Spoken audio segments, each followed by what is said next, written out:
Et je vais vous révéler une chose. Les autres mona, concert et zobeta, ou même dans l'église, de Tchaka, banina bagé de lumière, tout le monde a gangwao. Vous comprenez? Ok. Balader, on a Tchaka, ba lumière, ba vert, ba rouge, ba bleu et tout le reste. Ça, on a bien fongo la penta bien. Et c'est là qu'on compliqué. Pourquoi? Parce que le diable s'appelle l'astre brillant. L'ange de lumière. L'ange de lumière. Or, dans son corps, il y a 10 pierres précieuses. Et chaque pierre a sa lumière et ce qu'on mettre. Donc, le jeu de lumière, c'est une inspiration diabolique. Le diable a dit pouvoir. A dit comment il jouissait. Nombre important d'anges qui alors, à ce qu'il y a ici, il y a tout dans Nzambé. Nangena yeba. Dès que tu as un lola. Après, you t'attends Nzambé, c'est que Zanga.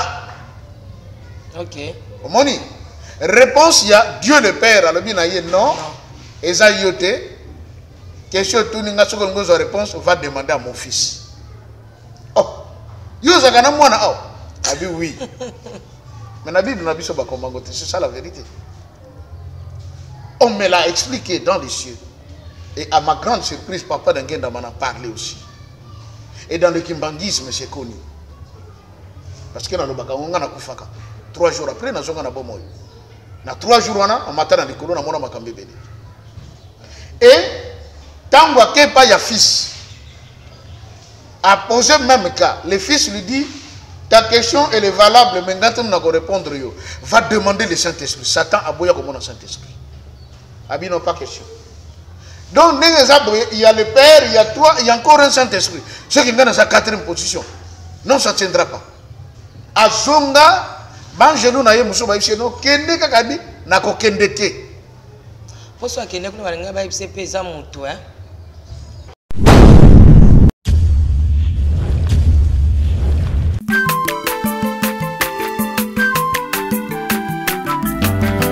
Mwana motote po akosangai abongwani pete po awangana Nzambe ya le Nazarien, le Nazarien, le Nazarien, le Nazarien.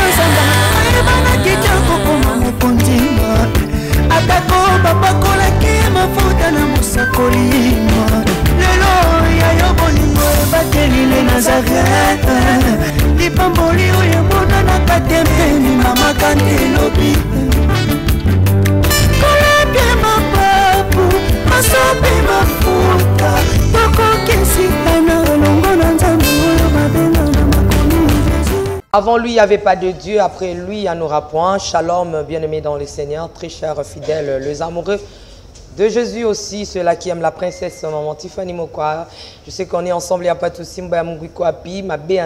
Dans cette émission Table Sainte et Zaté. Parce que lorsque nous sommes ensemble avec Papa Joseph, vous êtes bénis.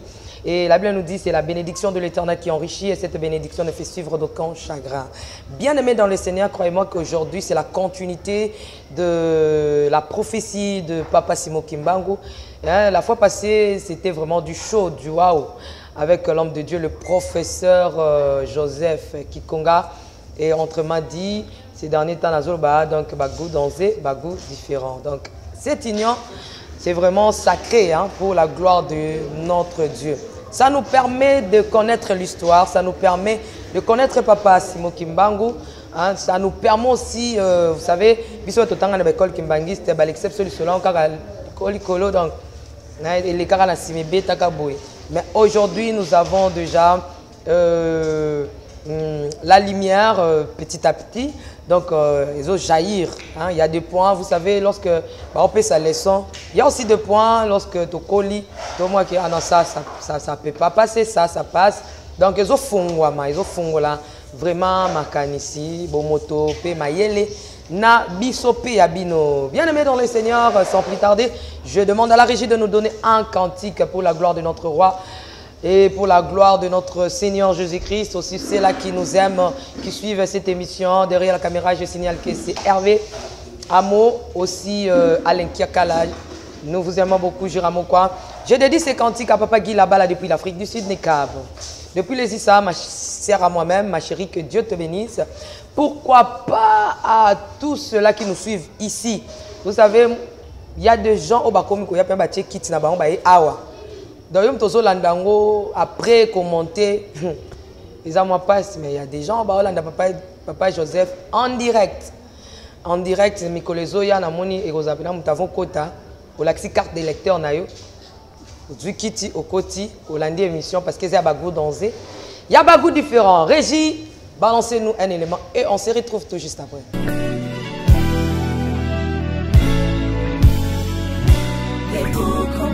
Congo longola loboko na litama bangusa mai na miso tika bisenga senga ya kolula bikolo mosusu pesa Félix Antoine Tshisekedi maboko poto tonga mboka na biso Congo na nzela ya union sacrée na losambo tokolonga.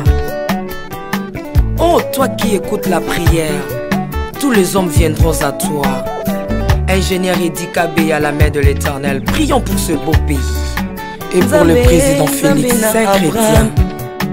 Nzambe, Nzambe na Isaac, Nzambe, Nzambe na Jacob, Ozali, Nzamba Israël, lelo tokomo yembo Nzamba Congo, RDC, Bokanonga, lelo tokomo yembo Nzamba Congo.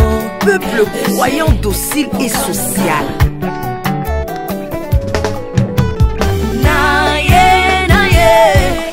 Naye bisayo makambo sali na bokonzi ya mboka nanga Congo, Congo. Selon Luc 1,52. Tu as renversé les puissants de leur trône, mais tu as élevé un homme au Congo. L'incarnation de l'espoir de tout un peuple. Salomon de notre temps. La sagesse mieux faut que le bruit des arbres. Peuple congolais, Koumanakana, les lots ont imposé, biso masuwa ya Noa, bato balingi Congo, bakota na kat, pour mon peuple délige, comme mon bêta, libanda. Na kati ya arche de Noé, lion azalaka na peti ya kolia ntabati. Po bolingo ekangaki ye lipungu. Bolingo ya mboka epesaka place na banguna te. Pasteur Ami Daniel, ça c'est la sagesse. Nzambe, Nzambe na Kimbang, le prophète de l'Éternel en Afrique. Nzambe na Bantoma, apôtre Léopold Moto. Nzambe, Nzambe ya Barwa, la prophétesse Liliane Esther Tayo. Le roi de roi.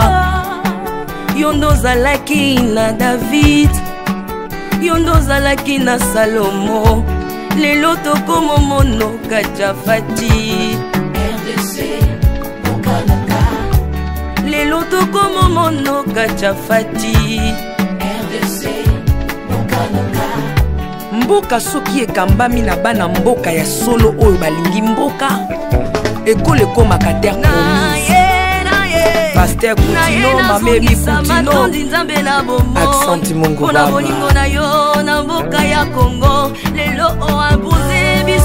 De retour sur ce plateau, Mabe Nzambe Ezawapi, Mubaya Mgwikwapi, na Chiluba na ebité balobarandenge nini. Mais ce cantique a fait plaisir énorme. Na bandeko mine na kotanga eza lokola baza lokola hein babenga kangoni les 4 évangiles, livre évangélique, voilà. À celui qu'on appelle Jonathan, Azawanabiso, vainqueur, Tison et Alpha. Que le Seigneur vous bénisse. Et Zangaka Bakomo Labina Mboka pauvrement. Balo Banabino bonjour na émission Papa Simo Kimbango Oyoyo. Soko lingi otonganda kunayo. Ozo luka bato ba vandi saka cette affaire. So luki Papa Joseph T Lukanga. Na ko ebiso ndenge nini ba vandi saka staff na ndako. Na mikolego ya bomona musala nini bazo benga les 4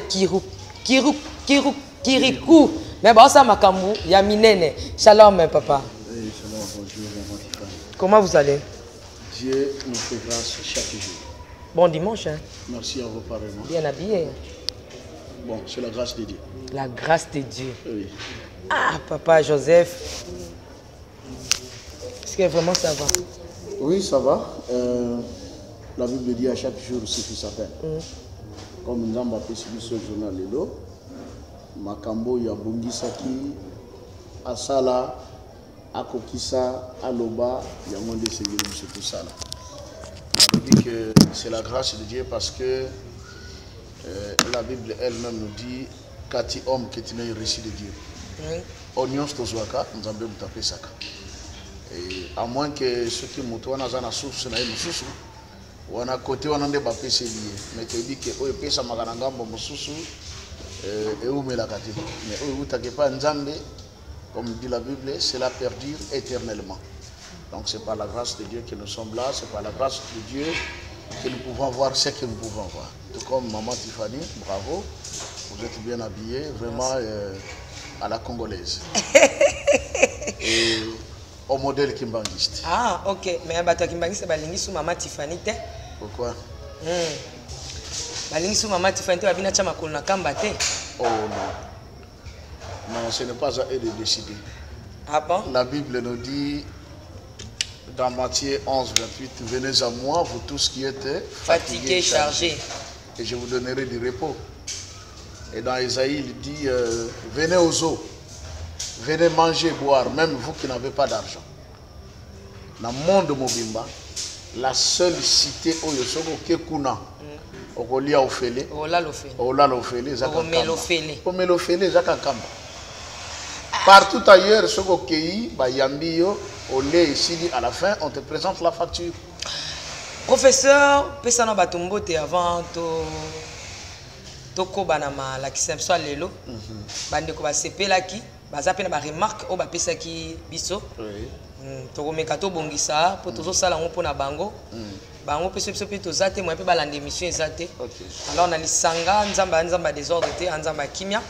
Neto Lukato Eba, solution ni Toko Kozwa, mais personne n'a Kombote. Merci. Na Pessi Bandeko Nyon Sombote, Bino Bandeko ya Europe, tous les pays européens, parce que Boubé Ngaka de partout, Bandeko ya Australie, Bandeko ya Asie, même ceux qui sont au Japon, qui m'appellent na Malaisie, na Kuala Lumpur, donc vous êtes tellement ébélés, Bandeko États-Unis, Canada, en tout cas, et l'Afrique, sans oublier. Bandeko Nyonso Congo, Mbote na Bino Nyonso, et c'est que j'ai dit mingi lususuke na mokola lelo, chose à l'ensemble, on a kosolola, maïto bandaki et longo na Bino, parce que je sais que ça fait tellement du bien à tout le monde. Bande comme ça, balobi nanga papa, biso pena koma cours, tozwaka, ceux qui kaka au bandi, na zi carnet na tchewana, ceux qui na landi, na télémission na nous, na sali pause. Après, on a commis au Yolobi, si on a zongi ainsi de suite. Je dis bon, gloire à Dieu. Et c'est vrai, vous venez d'évoquer quelque chose de remarque. Que Bandeko Basali va remarquer parce que l'émission passée était très chaude. Les acquis, tant, ça vibrait de partout. Bon, moi je les comprends. Hein. Je les comprends parce que Moni, Bandeko, besoin, Ezali aujourd'hui de vouloir connaître vraiment la profondeur sur l'affaire de Papa Simon Kimbangu. Alors comme Tozala qui est ici du côté évangélique, d'après eux, comme si on commençait à négliger ces côtés qu'ils sont en train d'attendre et que nous sommes attelés vers le côté évangélique, mais ce qui n'est pas vraiment le cas. Papa Simon, Bakangiye, Po Akende, Bambutanio, Sope Bandinio, Bazalaki, Wana Batunaki, Mutuna. Abitango yaki totunaki oyeli biso nini olobaki na biso na yeli bino makambo misato na yeli bino lingomba na yeli bino monoko ya koloba pe na yeli bino pouvoir politique ou conduire bino na indépendance mais siko curieusement osali kaka 5 mois ya busala baye kokanga yo po lobi na biso ne bakangi yo ozokende bakosambisa yo bakokondane yo ekokeno sala prison na yo mosika okozonga lelo to mokolo kozonga awa okoya lisusu ya bomoité sikoyo otikeli biso nini réponse ya Papa Simon Kimbangu alobaki manso bokozana ngo bosenga boloka na Bible. Donc pour dire tant que tout ça la édition on ne peut pas écarter la Bible. Non, ça c'est impossible. Parce que ceux qui dans le binage de la Bible n'a de côté, je ne suis plus différent des églises des Noirs. Parce que dans les églises des Noirs, je ne viens pas critiquer, mais c'est la croyance au Bazanango. Et ils ne croient pas en Jésus. Pour na bango balobaki kolo yeso yaka pona ba mindele. Mais tata ki mbango yaki pona biso ba yindo. Or ngai eloko na yebi oyo ba enseigné ngai oyo ba lobi na ngai o batalisi ngai Tata Simon Kimbangu n'a rien fait de lui-même sinon que tout ce qu'il faisait il a reçu auprès du Christ. Et mission muta confier ki yango ezankolo Yesu. Kobikisa batabana kobikisa na komba nkolo Yesu. Na lobaki la fois passée, Papa Simon lisait la Bible.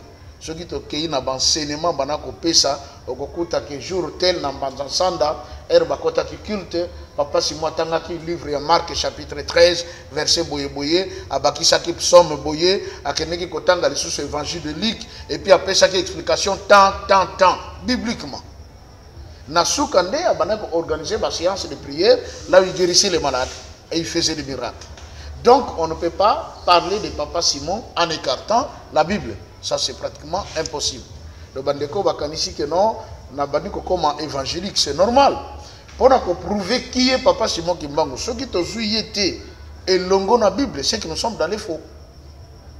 Nous sommes dans les faux. Ok, et je reviens encore, Maman Tifana, en disant ceci. Totanga ki nakata prophétie, et si kalobaki ke, continuez à lire la Bible. Au travers de ces écrits, vous allez découvrir les mensonges de ceux qui sont venus apporter ces livres. Parce qu'il faut que Moïbi a kangamana et loko oyoye a yibi.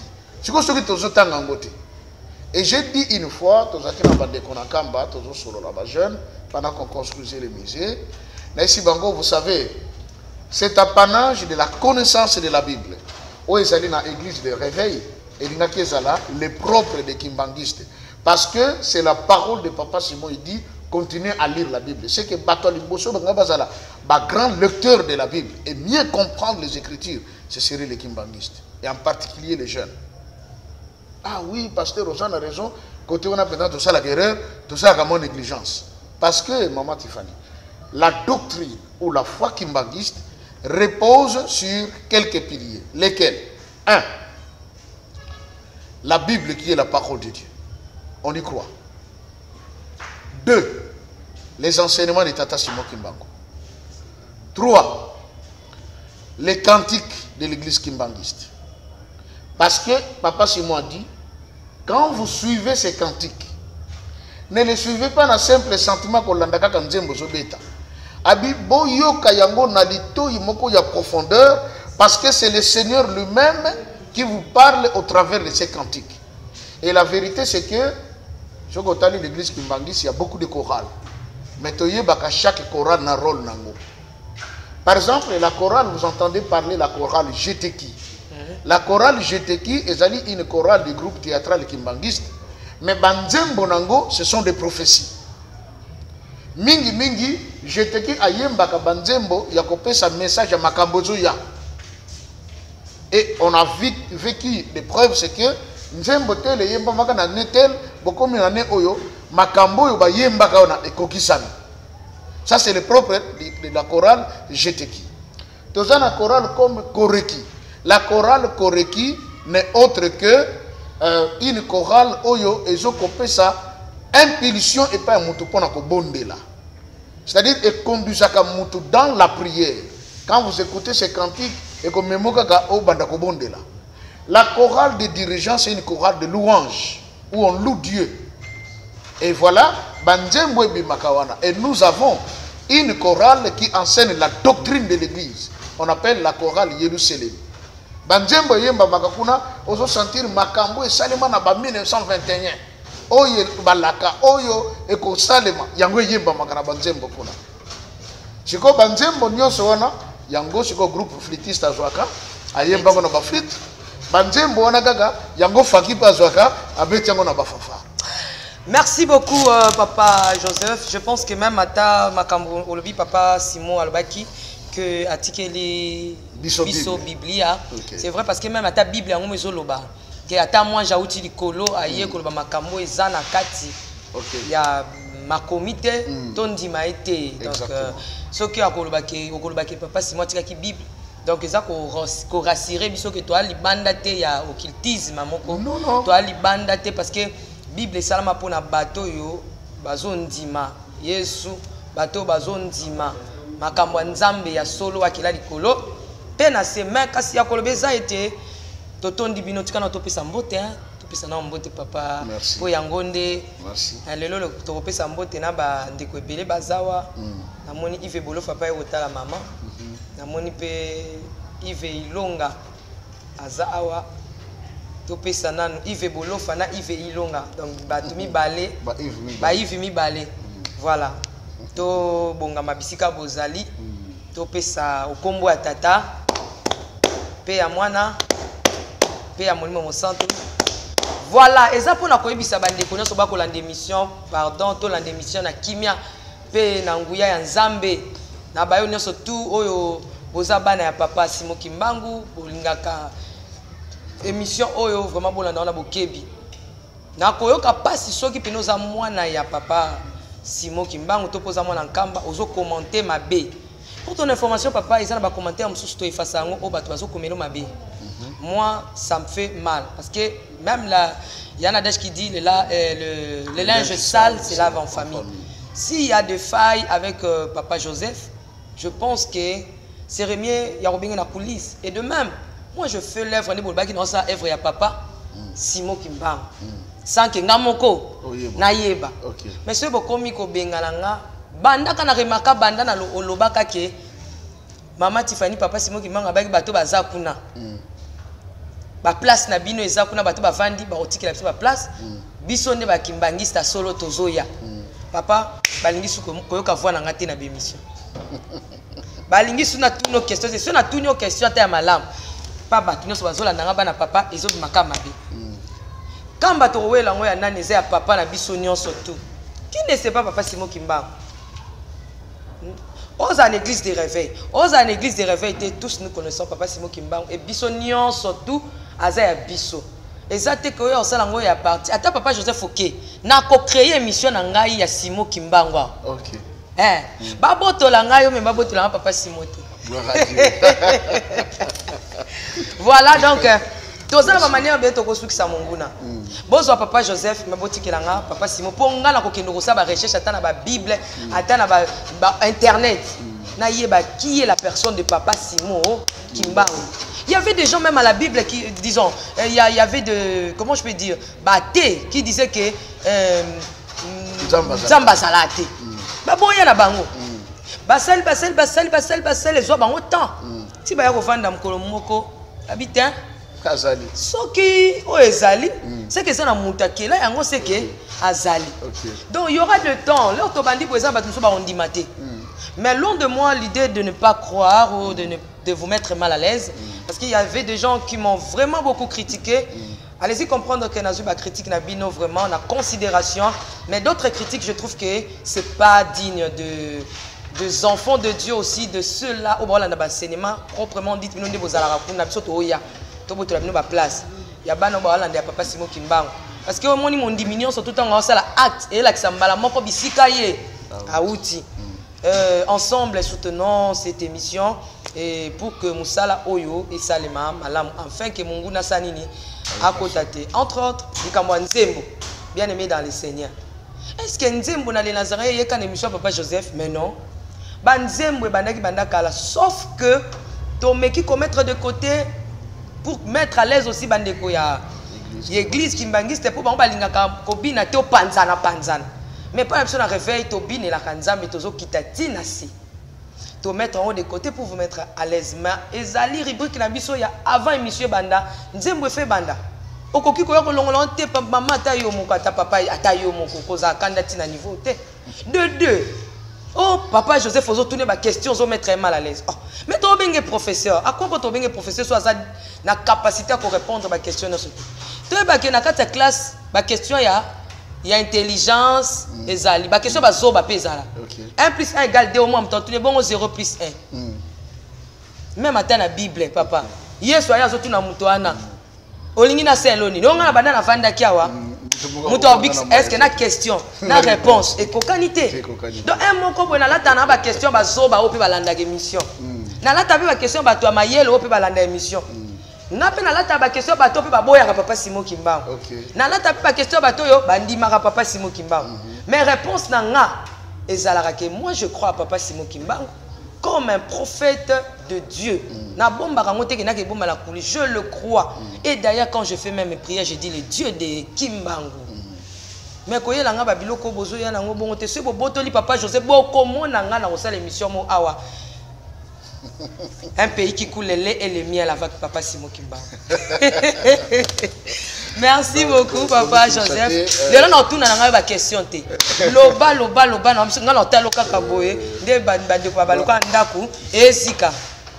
Maman Tiffany, s'il y a quelque chose qui à propos, il y a l'Ikambolobi. Je voulais dire ceci, le livre de Romains, chapitre 13, et le Binabiso, que toute personne soit soumise aux autorités supérieures, car il n'y a point d'autorité qui ne vienne de Dieu, et les autorités qui existent ont été instituées par Dieu. C'est pourquoi celui qui s'oppose à l'autorité résiste à l'ordre que Dieu a établi, et ceux qui résistent attireront une condamnation sur eux-mêmes. Principe biblique. Okay. Et ce qui est aussi ce principe de Romains 13, au sein de l'église kimbanguiste, hormis les 10 commandements, tous les jours, auxquels nous nous efforçons de mettre en pratique, c'est que nous avons 12 préceptes aussi.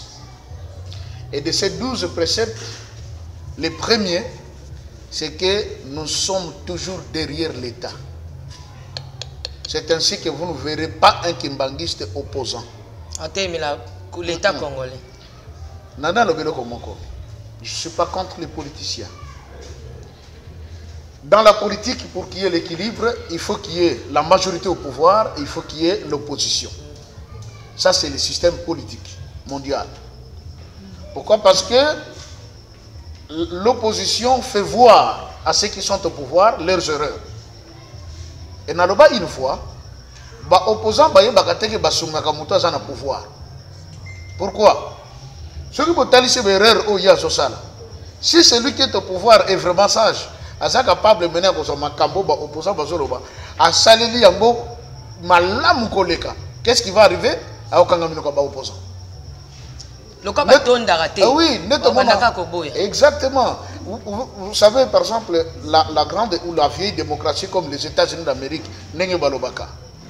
Mais ce n'est plus une vraie démocratie comme telle. C'est comment on appelle ça? Le capitalisme. Mais dans cette démocratie, tous les pouvoir, il y a des républicains, il y a des démocrates. Mais au monde, ceux qui sont républicains, ils ont le pouvoir. Un démocrate est au finger. Au monde, ils ont mené le pouvoir dans le sens où ils s'organisent à conquérir le pouvoir prochainement. Mais non,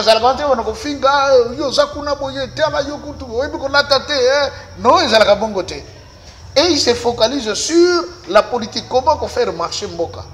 Et lobby tant qu'on s'organise bien, les élections arrivent, au sous temps, gagner pouvoir. Vous voyez? Alors, Nanzambe par contre, l'opposition n'est pas tolérée. Et pas Nzambe. Parce que l'opposition est née dans les ciels avec Lucifer. Okay. Pourquoi? Naba créature nyonso oyo Nzamba sala na likolo. La première créature faite de la main de Dieu, c'était l'ange Lucifer.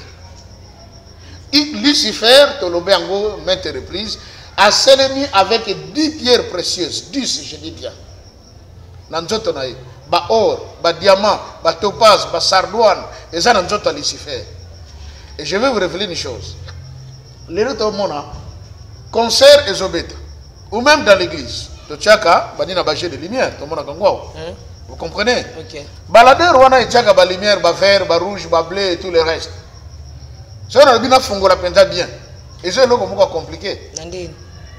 Pourquoi? Parce que le diable s'appelle l'astre brillant. L'ange de lumière. L'ange de lumière. Or, dans son corps, il y a 10 pierres précieuses. Et chaque pierre a sa lumière. Et ce qu'on mettre. Donc, le jeu de lumière, c'est une inspiration diabolique. Oh. J'ai des lumières. Parce que nakata nzoto Satan, or akobimisa jaune, diamant bimisi pembe, topaz bimisi soki rouge, kuna bimisi vert et tout ça, ça vous crée le jeu de lumière. Mais le diable ne fait rien aussi lui sans qu'il l'ait vu auprès de Dieu. Parce que j'ai eu la grâce d'être amené dans les firmaments, dans les lieux célestes. Et je vis Dieu assis sur son trône. Mais qu'est-ce que je vis? C'est qu'il y a l'arc-en-ciel. Oh, l'arc-en-ciel, c'est aussi un jeu de lumière. Il y a 7 couleurs. Donc, biloko nzamba sala ya na arc-en-ciel, il a fait en sorte que a composé la nzoto à Satan.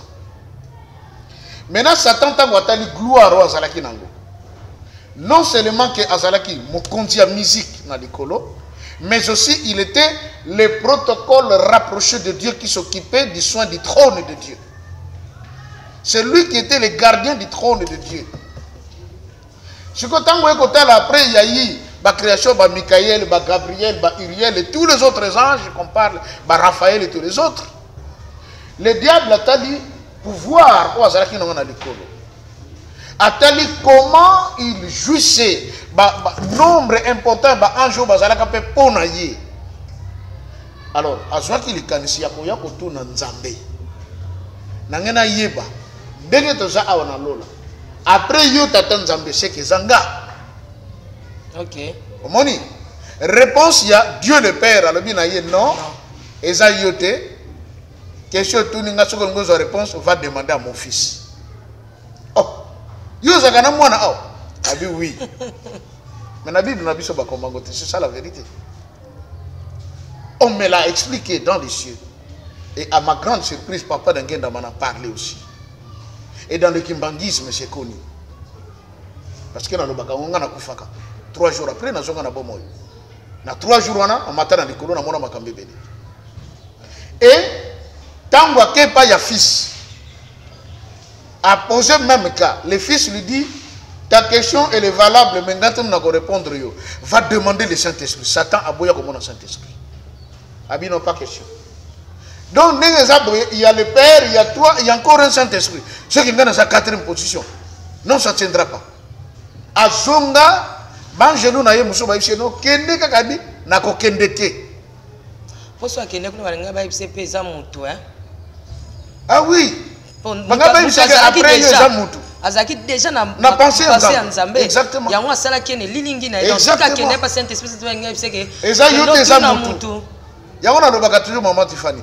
Les gens qui sont dans l'occultisme commettent une grosse bêtise.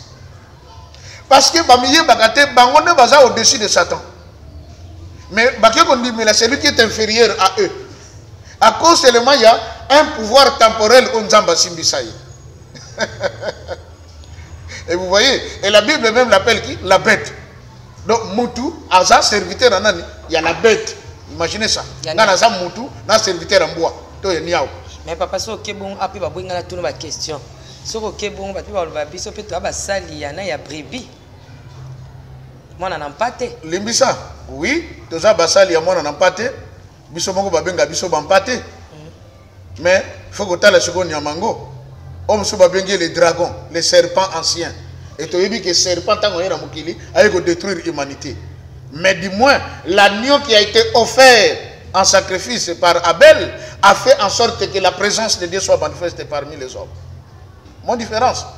Satan a repoussé Moutou, Liboso Nzambe, mais l'agneau a fait appel de Dieu devant l'homme. C'est ça la différence. Voilà, papa, to kende pour na to liabile. Voilà. Tozo kobama. Parce que bandeko va comprendre, hein, okay. Moi en bruit wana ici la biso. C'est que la finalité, le diable a regardé parce que ne bandeli, l'icolo na sezaka kokangana. Batu basala attention en côté. Ce n'était pas séparé, ils allaient kokangana. Le diable va constater que dans les eaux, il y avait un mouvement tellement doux et bon. Et il y avait quelque chose qui brillait. Il dit, vous voyez? Or, que nous dit la Bible dans Genèse, c'est que au commencement, Dieu créa les cieux et la terre, mais on dit l'Esprit de Dieu et le Saint-Esprit, il se mouvait au-dessus des eaux. Satan a envié place Yamouli Momosanto. Oh oui, c'est la raison pour laquelle il a été chassé du ciel. Et tant que Bengani Satan, Abimi opposant à l'icolo. Et tant que Abimi opposant, certains anges étaient pour lui. Bamsou Bazalaki, ni pour Dieu, ni pour le diable, le neutre. Oh. Mais je vous informe que le neutre et ceux qui étaient pour le diable, Bango tout, va précipiter Bango Namuki. Parce que Nzamba Lingaka Mutozalaka neutre. Ni chaud ni. Ou tu dois être chaud ou tu es froid. Ce que vous tiens dans le binini, na go sanza yo. Nde bakitaki na mokili, baye ko former l'ensemble du monde cosmique, le monde kabbalistique, le monde pandémonium. Ote yoka kawana bato ba magie, ba komisaka. Oh ba sirène, ba mami wat, ba tati wat et tout le reste. C'était des anges au départ. Les démons. Ne baye na mokili et le ngona mettre na bango. Voilà pourquoi Nzambe azalaka contre l'opposition parce que c'est diabolique. Et ainsi, dans l'église kimbangiste, c'est que parmi les préceptes, les 12 qui existent, les premiers ont dit, nous sommes toujours derrière l'État. Ce qui est là, au yembaki pono mokonja mboka, asala malam, asala mabe, ça n'engage que lui et Dieu qui l'a placé sur ce trône. Parce que dans Mokola Souka, c'est vrai, politiquement, le président peut rendre compte au peuple. Mais Moutomounene, il y a pour rendre compte na ye, et ça Nzambe. Nzambo a tcheye. Quand on a joué à Nanzela, l'esprit me parlait. Et il me parlait exactement pour ma kambitali bakonji. Nazomona, dans la vision, on me fait voir un chef qui est africain, mais Mokonji au Kalamingi Tapokufa. Na le but qu'il y a RDC. Maza Mokonji moko ya Afrique. Edouard de déjà qui. Ouais, parce que bango Mokonji au Kalamingi te akukufa. Tu comprends na comment ba c'est jouir quand même la vie hein. Nanga moko, ça m'arrive. Parce que à conduire mboka, à sepeli na ye, aller à Meli. C'est que un jour on repêche un rapport au Panzambe que Nzambe tango tchanga Mokonji, tala makamna sali na mboka, tala na sali pour na peuple. Maintenant, qui voit le Saint-Esprit et le bien en bakotou na yepe pona batu ya boma. Wana. Non, on a pas le battu. Papa n'a pas sa combo. Bien aimé dans le Seigneur, allez-y comme oui, oui. Donc, si l'Église dit que nous sommes derrière l'État, parce que ceux qui sont côté dans l'opposition, tu comme un gamba Satan. Ainsi, ce que yembi pona mokonjamboka. Ils allaient honorer. D'abord la nation. Oui, la nation et puis le chef. Vous l'avez honoré. Pour moi, vous n'avez pas péché. Pour moi, vous n'avez pas péché. C'est biblique. Nous devons de l'honneur à ceux qui nous conduisent. Yende mututo péché le kumu. Aye baka peuple bachelenga muteba. Bato péché nga le kumu ngape na sepelisa bango. Point barre. Ceux qui le bono ayembeli yepona nini tout ça. Oh. Maman, comment est tout ça boy? Bilom tsufuto za la réaliste. Ozala membre ya pouvoir, ozala membre ya opposition. Ceux qui va pêcher biso carte d'identité, biso no ozala ndenge moko. Ba commande en tête nango République démocratique du Congo. Ba ko tikala jamais ko commande carte d'identité République démocratique du Congo, membre du pouvoir, membre de l'opposition. Ça n'existe pas. Et de deux, ceux qui n'ont qu'un mboka bapaya, vous venez d'où? Ah non, je viens du Congo. Et comment s'appelle votre président? Que je sois du pouvoir, que je sois de l'opposition. Réponse c'est ça. Turquie n'a qu'un turc, turc, ouais. Turc. Nazo somba biloko pena tuni habitué de quel pays? Ok. Gabi Congo. Kinshasa. De Félix Fachi. Ok. Gabi. Ah, Akomina. Intéressé ngabi de Félix. Si on a le bani. Oui. Te na surtout na bateau bazo le tala biso. Na le ba de Félix Tshisekedi te. Non, il faut le bas parce que c'est lui votre président. Mais là kamwe. Vous comprenez? Donc bandeko ah non, oyembeli tout ça. Non. Tout ça un peu. Tout ça na 4 émissions. Donc comprendre la parole. Qu'est-ce que la parole de Dieu nous dit? Obi bakondi azala mabe, azala malam. Bisoto jijakate. Mais papa Joseph Koutou wana pété parce que nzembo mobimba wana bango balobi natia nzembo na émission te nzembo etikala ka émission etikala ka polele bongo mbala moyo na yo mais non bandi tout ça peut tout raisonner s'il vous plaît. Bon na mokuse na ngana lo baboye bande ko bolimbi ici la chaîne de Maman Tiffany c'est pas une chaîne de l'église kimbangiste. C'est d'abord un. Maman Tiffany a rendu service pour que sango ya papa Simon Kimbango était à Maman Kilmobimba na futa kayete. Si na futa yombo te. Je ne paye pas. Mais du moins, Azou se sacrifie là les lois à Sili Saki Kirti na depuis. Mais maintenant je suis là, te vendre sur ton zone bas, Pour Nini, tu me apporter quelque chose dans Yonde. Au moins, même Bible de l'Obinabiso, avant Koloba, nous devons tourner notre langue 7 fois. Déjà Natina. Mais papa, quand on a une émission au Sala, tu fais un grand travail. Oui. Ok, Nabiso, moi personnellement, na place où nous avons Manga, je dois connaître beaucoup pour mon pays, pour la spiritualité, pour la papa Simon, pour la papa Dinabala, Nini Basalaki, pour tout ça la BRT, Toye, histoire malam. Je ne sais pas, je vous avais parlé dans la vision dans Zouaka. Pendant que vous avez le cas, na témoigné pas na papa Douda. Na comment combattre. Mais na mona papa Simon Kimbangu. Exact. Oloba ki l'autre fois ba pasteur église de réveil ba mona kaba. Mais koya kolobango kotata na ngonde, moi je leur comprends parce que j'avais vu na oyebisa okama ki d'ailleurs oh mais okoma combattre okoma pe kilongo te. Mais ndenge nini omoni nyonso o détailler kilongo ndenge zala. Je vis papa Simon Kimbangu. OK. Ne vous en faites pas. Non, mais oui, il faut te le dire. On papa Simon. Donc, c'est un peu ça, chaque chose à son temps. Moi, je crois papa Simon Kimbangu comme le prophète de l'Éternel. Ce qui reste, tous en matière, c'est une conclusion aux Alawana, mais après. Mais pour l'instant, je le crois comme un prophète vraiment de Dieu. Papa, tu vas se pelaki, balobaki papa beta c'était côté wana. OK. Ningi ça non c'était est-ce que mutakoki papa ezama loba papa Simon na prophétie na ye. Maloba papa Simon. Sur makamutali mariage badot et tous les voilà, olobaki lelo ko vandi sango nano. Loko za l'énergie to pesho malo. Merci beaucoup. Voilà, donc Bandeko, je crois que l'introduction était pour que tu me trouver un terrain d'entente entre vous et nous, pour tout tambola très bien. Et je sais que ce soit à Boyebi, que ce soit ici, c'est des choses qui vous ouvrent la mémoire. Parce que la fois passée, je vous dis, hein, on a conseillé mon présidence. Okay. Ah oui, il m'a dit, pasteur, nous sommes très fiers de vous. Il y a des choses qu'on ne savait pas. Mais vous nous aidez à comprendre. Vous nous aidez à élargir notre pensée. Vraiment, on ne sait pas qu'est-ce qu'il faut qu'on dise. Félicitations, continuez à travailler comme vous le faites. Et ceux qui n'ont pas l'élo, que ce soit RTNC 2, 3 et tout, on a commencé à sentir que moi, le documentaire, la place de papa Simon commence à se retrouver. Pourquoi? Parce que ce n'est pas de leur faute non plus. Et je l'ai dit ici, le Belge avait émis une loi depuis 1925 et ils ont stipulé que toute personne va se surprendre en train de parler de Simon Kimbangu en lieu public, à la prison en dehors de la province.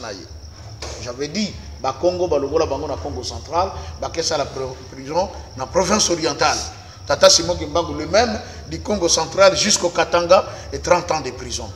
Et Mikolo Zoya, ce sera une grande surprise, Makamoga Minene, et Zobongisama autour de papa Simon Kimbangu, parce que tout ce que va se rendre compte, les gens pendant des guenilles, Nzamba Sunga, ce qui est tant et coquille, bon, tu le Makambo. Amen, amen. Alors, Lelo, Tonto Koba, les Cambotali, les messages de papa Simon Kimbangu. Batu Musuba Benga Kango prophétie. Oh oui, ils n'ont pas tort, il y a Koloba, que c'est une prophétie. Parce que Matthieu 24 aussi, c'est une prophétie. Et le Christ est à Paris, lui qui est Dieu, mais il était 100% homme et il était 100% Dieu. C'est que de son vivant, Batoubavenga qui est un grand prophète. Un jour, a sali quelque chose, il va dire, ah, vraiment un grand prophète est venu parmi nous les enfants d'Israël. Même l'apôtre Paul a été même confondu. Les dieux sous forme humaine sont descendus parmi nous. Pourquoi? Alors, Tata Simon Kimbangu a laissé des messages qu'on appelle des prophéties et que moi j'appelle également des dispositions divines. C'est-à-dire, ndenge nzamba bongi seli makambwangu. Ndenge yango fo et salemela. Et ko leka pété. Et tout ce monde a depuis tout bandi koyekola, rien que cette première prophétie, s'il faut le dire, ou ce premier message du 10 septembre 1921, c'est que Makambo, papa Simon Loba, et l'autre koyi ezate. Oh non, bana na bino ebele bakotika Afrique, bakokena mikili ya poto, bamusuku to bakokufela kana nzela bamusuku bakokende kuna pe bakotika la libela bakozonga ka lisusu te. C'est une vérité. Kala mingi te balakisi biso awa bandeko balimba katisa na Maroc bakende vers Espagne. Il y en a qui sont morts en grand nombre. Mais et tous, il n'y avait pas de blancs, il n'y avait que des noirs. Tel que dit par Papa Simon Kimam. Et cette prophétie, je vous dirai encore, Maman Tiffany. Et Ningisa, un député européen. Mais c'est Pierre, ce qui n'a pas été comme bon. Avant d'Ananda Konaye, Pongi et Sili Nabutu, Azu ordinateur, Abadi Kokota Kota sur le net, il tombe sur la prophétie de Papa Simon. Et la Tangango était trouble. Et ça a sigé mon bimba dans le Parlement européen. Ça fait en sorte que le monsieur s'est déplacé depuis l'Europe jusqu'à Kambarbi. C'est impossible qu'il y ait eu quelqu'un qui a vécu dans ce monde, qui a dit des choses avec exactitude, et puis il y a un goût de vivre.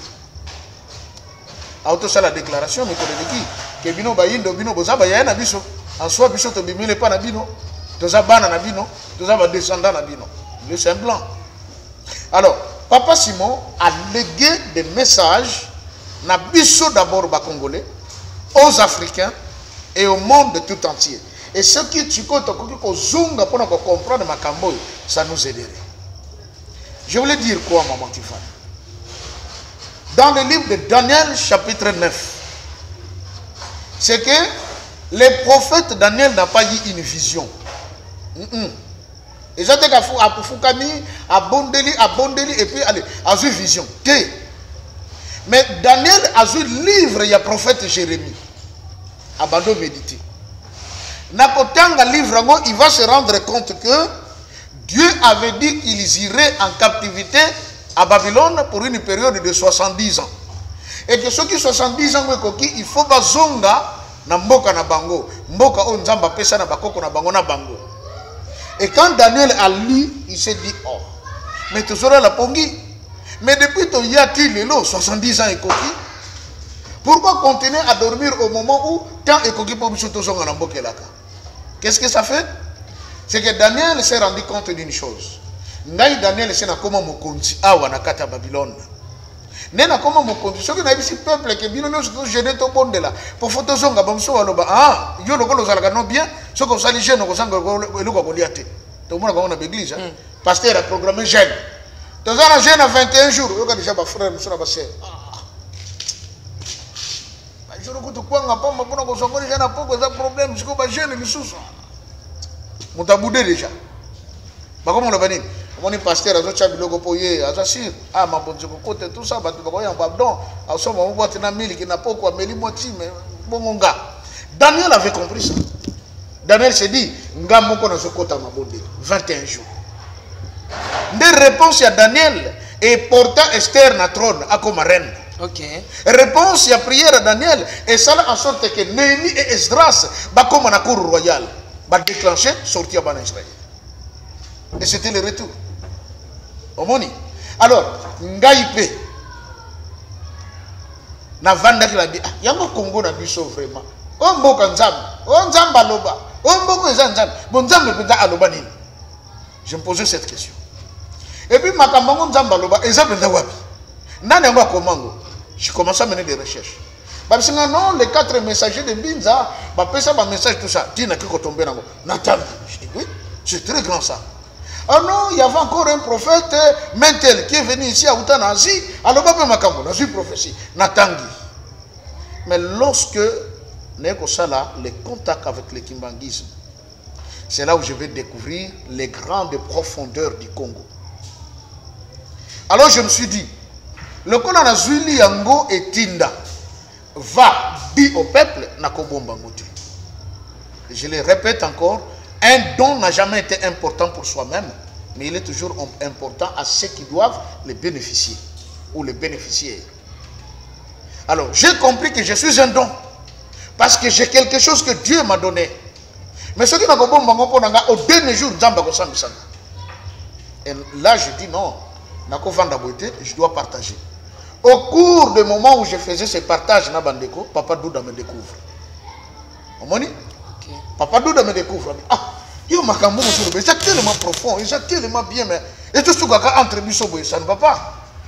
C'est la naissance de Boyebi avec le frère de Frank Stemay.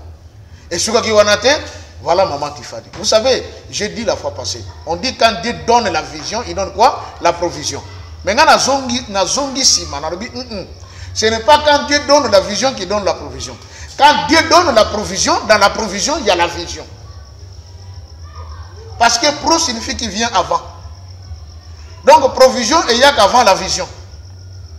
Vous voyez? C'est que la providence est ensemble. La provision ensemble. A tchaki ndeko Stémai, a tché maman Stéphane. A tché peut que vous allez gérer de l'eau pour aller du salé. Tant qu'on a une vision, et puis ça passe. Alors, qu'est-ce que Papa Simon a dit? Maintenant, dans cette prophétie, un point très important. Alors, dans le paragraphe 27, prophétie du 10 septembre 21. Cette génération, la génération du Congo perdra tout. Mais tu vas perdre, elle sera embrouillée par les enseignements et les principes moraux pervers du monde européen. Elle ne suivra plus les principes maritaux de ses ancêtres. Abi tu vas perdre nyonso. Et na nyonso tu vas perdre, même le principe il y a mariage et tout ça selon beaucoup na biso to ko bungisa yango. À cause ya nini? Les enseignements pervers du monde européen. Comment les enseignements pervers du monde européen écoutez pas na biso de Congo. Écoutez na makambo mi balé maman Tiffany. Likambali boso l'église. C'est-à-dire on nous a mené des enseignements qui étaient contre nos aspirations. Tango batei yango, to ndimi pe yango. To lobi amen nango. Ne sachant pas que to bungi. Deuxième élément, oyo est apporté. Les enseignements pervers du monde européen, c'est l'école. Laissez-moi dire ici que l'école na biso ezawana pona ko formater biso et non ko former biso. La preuve, matière au batangisa batata na biso na années 70, 70. Ti lelo na université yango ka batangisa. Mais bango na poto aussi va changer enseignement. Vous voyez ça? Comment se fait-il que un médecin congolais a tangi a silisi a su diplôme? Le médecin. Docteur. Mais quand il se retrouve en Belgique, il se retrouve en France, on dit, tu n'es pas encore médecin. Aux au même titre qu'un infirmier. Pourtant, dire que tu es médecin, il te fait encore 2 ou 3 ans d'études. On me dit preuve. Ce que vous allez dire réellement des études pour nous former, il fallait que nous soyons au même pied d'égalité dans Bango. Mais on n'est pas au même pied d'égalité. Parce que ce qu'on nous a amené, c'est des enseignements pervers. Pour la République démocratique du Congo a pour langue officielle le français.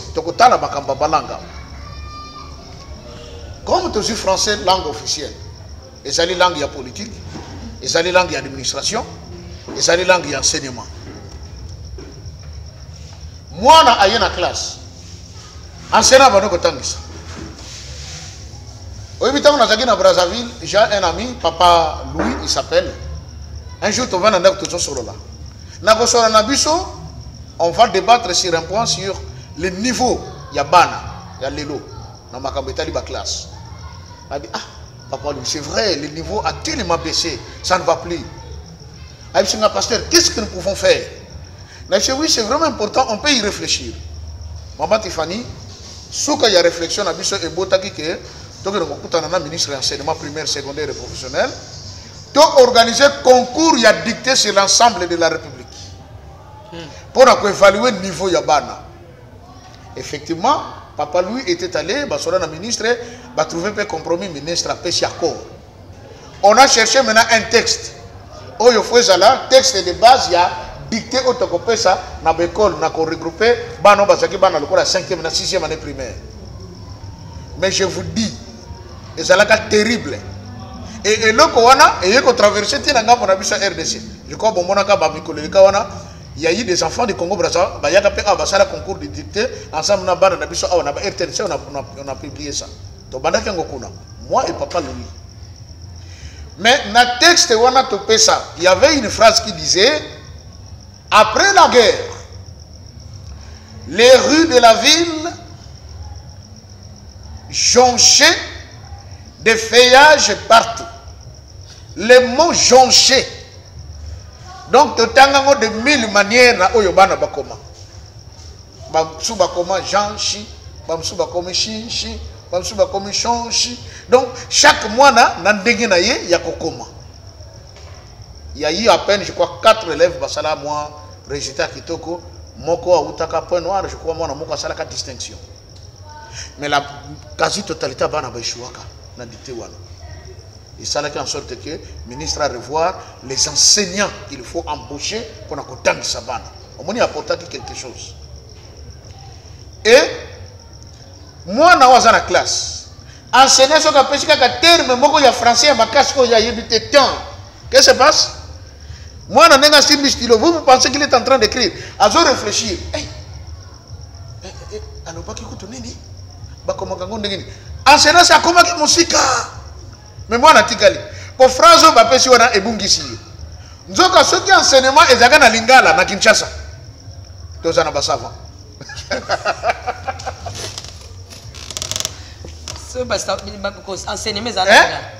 Na Kasai bazu enseignement bi pas comme la primaire tire à l'université, ba tire na Chiluba. On aura beaucoup de savants. Na Congo central ba tire na Kikongo. Donc on a savant belé. Ah na Kinshasa chef sur na. J'avais vu un professeur côté na tanga à l'école belge là.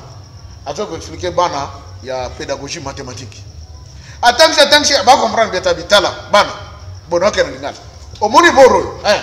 O tombo yango o sangisina oyo. Soko siko o chebo et puis ça comme bon. O trois. Comment? Bana bono comprendre mathématique. Et puis ça na nini na lingala. Papa c'est moi lobi. Tokobungi sa nyonso à cause ya enseignement pervers. O ba koyela biso. Effectivement, tobungi si nyonso. Et nakobungi sa nyonso maman Tiffany. Na ba auto zoki chance ya kobota manatan ya un père. Tozaka na ba cours mi balé na l'école. Pe bana ko former ba citoyen. C'était le cours du civisme et la religion. Ce qui faisait que moi na avait ba comment vivre en face des personnes adultes, en face de mes semblables, en face de ceux qui sont inférieurs à moi. Parce que dans la vie, tu as 3 relations. La relation envers ceux qui sont inférieurs, envers ceux qui sont égaux et ceux qui sont supérieurs. Et je le dis, parce que dans le Tango, il y avait un respect. Si vous continuez à bus, au Taliboye, mutumso à côté, tata, maman, il y a mon colo, moi, ceux qui peuvent me bandit. Au moins, moi, je suis place. Maman, pouvez vous asseoir. Maman, Fandawa. Papa, Fandawa. Lelo, ce n'est pas le cas. Papa, Zoko Tanabis, Mukolo. Azo Simba, Titibe, Amatana, on a bis à côté. Il va recevoir. Oh, vieux, bêta chaud, bêta chaud. Oh, et reconnaître.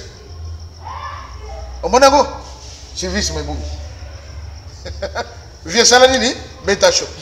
Ce qui vient, on a à quoi il y a un bout. Choc juillet. Bis peut démarrer Kenango, Batiki. On a perdu les enseignements pervers.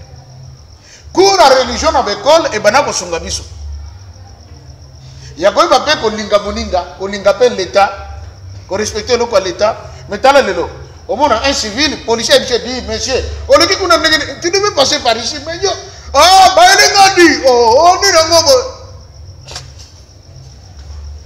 mais tu as vu que dans le matin, les gars qui sont salés, ils ont regretté, ni n'yango tinda kingaï. Vous voyez ça? Les enseignements pervertis, n'a pas de démocratie. Tobungi. C'est la parole de Papa Simon. Les lots, nous sommes comme ah, génération peut-être baby. Tu respectes ça, les soudés. Kofinge, comme ils ont pamba. Maman, il y a une chose qui m'étonne.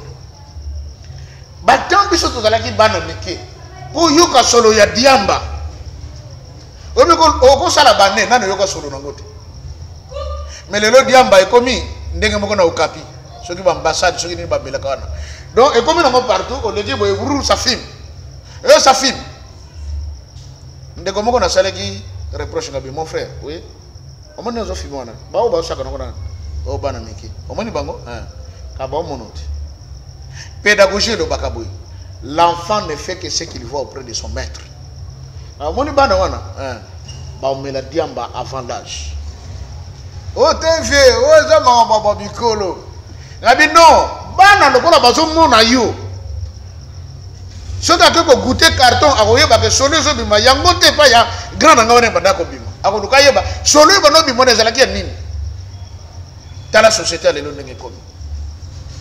Pourquoi banditisme écoli? On a perdu ce qui était essentiel. Tant que zalaki na makambo zalaki essentiel pour na biso kulu ne zalaki ti. Pour avoir perdu ce qui est essentiel kulu na pe botami.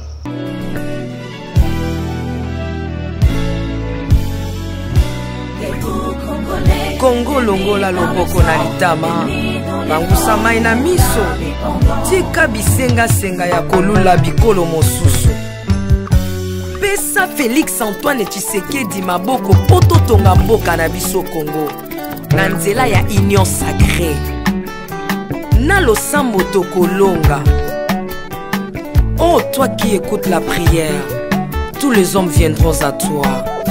Ingénieur Edi Kabé à la main de l'Éternel, prions pour ce beau pays. Et pour le président Félix Saint-Chrétien.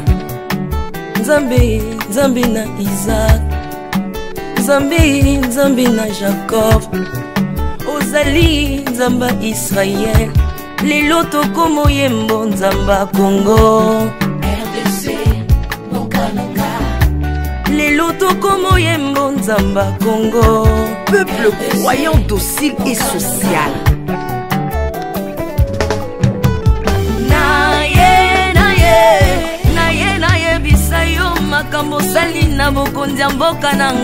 Congo. Selon Luc 1,52. Tu as renversé le puissant de l'air trône, mais tu as élevé un homme au Congo. L'incarnation de l'espoir de tout un peuple. Salomon de notre temps. La sagesse mieux faut que le bruit des arbres. Peuple congolais, Kumanakana, les lots ont apposé, biso masuwa ya Noa, bato balingi Congo, bakota na kat, pour mon peuple délige, comme mon bêta, libanda. Na kati ya arche de Noé, lion azalaka na peti ya kolia ntabate, po bolingo ekangaki ye lipungu. Bolingo ya mboka epesaka place na banguna te. Pasteur Ami Daniel, ça c'est la sagesse. Nzambe, Nzambe na Kimbang, le prophète de l'Éternel en Afrique. Nzambe na Bantoma, apôtre Léopold Moto. Nzambe, Nzambe ya Barwa, la prophétesse Liliane Esther Tayo, le roi de roi. Yondo zalaki na David, Yondo zalaki na Salomo, lelo tokomo mono Kajafati. RDC, Bokanaka, lelo tokomo mono Kajafati. RDC, Bokanaka. Mboka soki ekambami na bana mboka ya solo oyo balingi mboka ekole ekomaka terre promise. Pasteur Koutino, Mameri Koutino, Accent Mungu Baba. Bolingo na yo na mboka ya Congo, lelo o abuse biso masuwa ya Noa, bato balingi Congo, bakota na kati, pour mon peuple délige comme mon bêta. L'Afrique a la forme d'un revolver dont la gâchette se trouve au Congo. Mwambi wa Nzambi, Alpha Lukau, Lomba Bwaji Tungaje. Maman Denise Nyakero Tshisekedi, Consissi pour papa. Acte 24, verset 3. Kodambo Kanangai.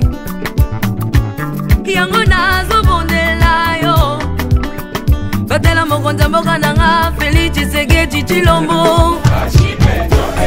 Mwambi Jean Oscar Kiziamina Kibila. Kupeka tuyabe na Egypto, bajika bayi baswani Congo Afrika mukanana to. Mwambi wa Nzambi Marie-José Afoka. Lelo Congo ezwi mokondi, oya lingi yo Nzambe balingi mboka nanga. Yesu Masia tokozongisela yo nini mpona bolingo na yo na mboka ya Congo opesi biso ya malonga basali na yo bapakoli ye mafuta ndengo pakolaki bakonzi mafuta ndengo pakoli mpe mokonzi mboka na ngai 32 plus 18 epesi 50 nano asali 50 atandeli Yesu na Congo Congo ekobonga kaka Mwambi Roland Dalo Mwelamani Mwambi William Tindwa Kapanda Mwelamani Jacques Kangudia Congo eza Mwambi wa Nzambi Este ya Congo eza eteni moko ya nzoto ya Congo Basi na bino eza pasi ya Congo moko Ekimela na biso nyonso na Congo eza kaka Yesu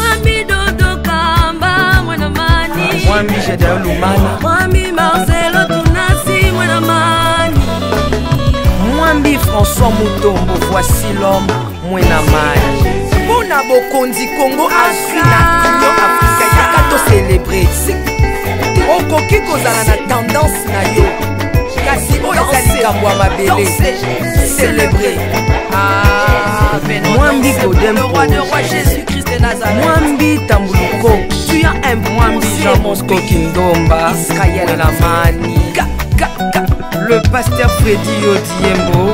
Voici comment l'Éternel a tendu sa main dans mon pays en nous donnant ses bons présidents Félix Tshisekedi.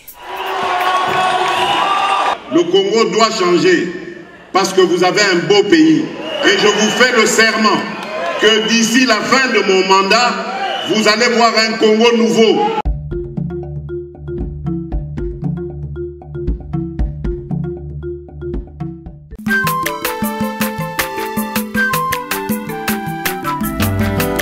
Mwana moto te po akosa ngai abongwani pete po awangana Nzambe ya le Nazarien le Nazarien le Nazarien le Nazarien bana kiti akokoma mokondima atako bapakolaki mafuta na mosakolima lelo ya yo bolingo ebateli le Nazarien lipamboli oyo emonanaka tempeni mama kandelobi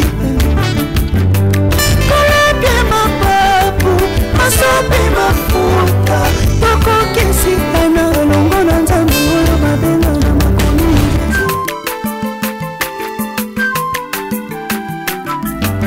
aza mwana moto te po akosa ngai abongwani pete